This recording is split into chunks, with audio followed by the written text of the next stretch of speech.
અમદાવાદમાં જીન્સ બનાવતી કંપનીમાં 3 કામદારોના મોત નિપજ્યા છે। ખોડિયારનગરની જીન્સ બનાવતી કંપનીમાં કાપડ ધોવાની ટાંકીમાં ઉતરેલા ત્રણેય યુવક સુનિલ રાઠવા, વિશાલ ઠાકોર, પ્રકાશ પરમાર નામના ત્રણેય યુવકોના મોત નિપજ્યા છે। હાલ તો ત્રણેય યુવકના પરિવારજનો મણિનગરની એલજી હોસ્પિટલ દોડી આવ્યા છે। પોલીસનો કાફલો પણ હોસ્પિટલ ખાતે પહોંચી ગયો છે। ત્રણેય કામદારના મોતના પગલે પરિવારમાં શોકનો માહોલ। સલામતીના ભાગરૂપે હોસ્પિટલમાં ચુસ્ત બંદોબસ્ત ગોઠવાયો છે અને સમગ્ર મામલે પોલીસ તપાસ કરી રહી છે। તેમાં સામે આવ્યું છે કે ક્રિએશન નામની કંપનીમાં કાપડ ધોવાનું જે કામ થતું હતું, અંડરગ્રાઉન્ડ સિમેન્ટની ટાંકીમાં આ ત્રણેય યુવકો ઉતર્યા હતા, જેમાં ગેસ ગળતર થતાં તેમના મોત નિપજ્યા છે। હાલ તો કંપનીના સંચાલક અને ઓપરેટરને રાઉન્ડ અપ કરાયા છે। કોઈ સેફટીના ઉપકરણો આપવામાં આવેલા ન હોવાનું પણ પ્રાથમિક તારણ સામે આવ્યું છે। બેન, શું કહેશો? દીકરો કેટલા વાગે કામ પર જવા નીકળ્યો હતો અને ખાસ કરીને આ ઘટનાની જાણ તમને કઈ રીતે થઈ? મને 7 વાગે ચાય પીધો, 8 વાગે કામે નીકળો, આ 9 વાગ્યા ભાઈને ખબર પડી। ફોન આવ્યો કોઈ બી વ્યક્તિ કને ફોન આવ્યો તે કે આ ભાઈ વ્યક્તિને આવું થયું છે, તો કે મને ફોન લગાવો, એ ભાઈ કને મને વાત કરાવો અને હું વૈતરું કરવા દઉં। મને મારો છોકરો તેડવા આવ્યો, તે મને ખબર પડી કે એલજી લઈ જા દવાખાને। તે કહું શું થયું અચાનક? અમે બધી ચા પાણી કરીને તો જ્યાં એના શું થયું અચાનક કહું આવી। ભાઈ, તમારું નામ શું છે અને કઈ રીતે આખી ઘટનાની જાણ થઈ? મારું નામ નવીનભાઈ પરમાર છે।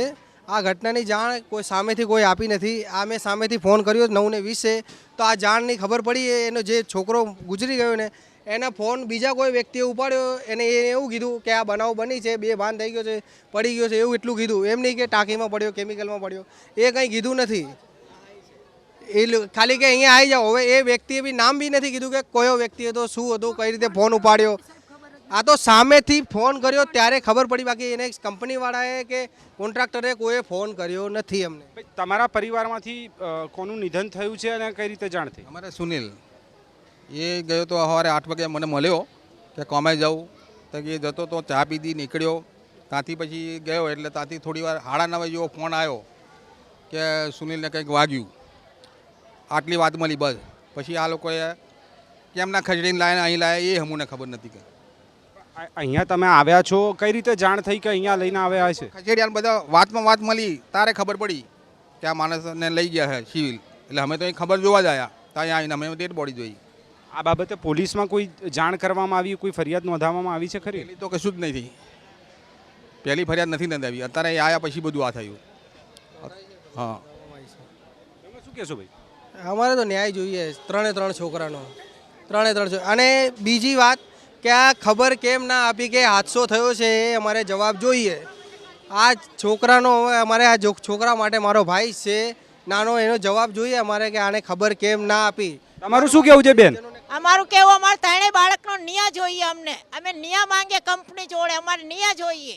અમારે ત્રણેય બાળક વિધવા બૈરી છે, એને કમાવાનું નહીં, એનો સહારો તૂટી ગયો। હવે કોના ભરોસે? એનો ભરોસો તો તૂટી ગયો, હવે કોના વિશ્વાસ રહીએ કે બૈરી ક્યાં જાય? એના બીમાર ભાઈ છે, હવે ક્યાં એનો સહારો કયો? કોણ રોટલો આલે? અને હવે એનો ભાઈ છે, એને રોટલો કોણ આલે? અત્યારે એને રોટલો કોણ આલે? એને સંભાળે કોણ? એની ઠાઠ વેઠ કોણ કરે? હવે એનો સહારો તો જતો રહો। અમારે કંપની જોડે ન્યાય જોઈએ। કામ કરનાર વ્યક્તિ સવારે 7:30 વાગે 5માંથી 3 વ્યક્તિ ત્યાં આવેલ હતા અને જે ટેન્ક છે તેનું સાફ કરવાનું કામ શરૂ કર્યું હતું।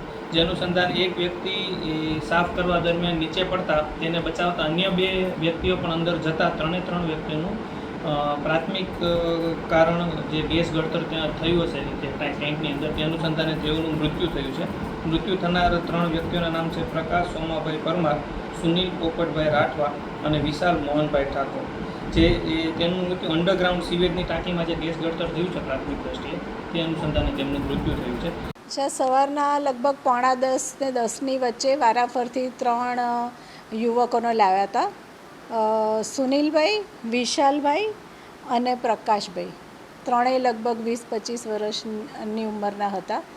ત્રણેયની હિસ્ટ્રી એવી હતી કે લોકો કંઈક ગટર સાફ કરવા કે ટાંકીમાં એવી રીતે પડ્યા હતા અને પછી પહેલાં એક જણ સુનિલ છે ગયો, પછી એને કંઈક તકલીફ લાગી એટલે બીજો ગયો અને પછી ત્રીજો ભાઈ ગયો।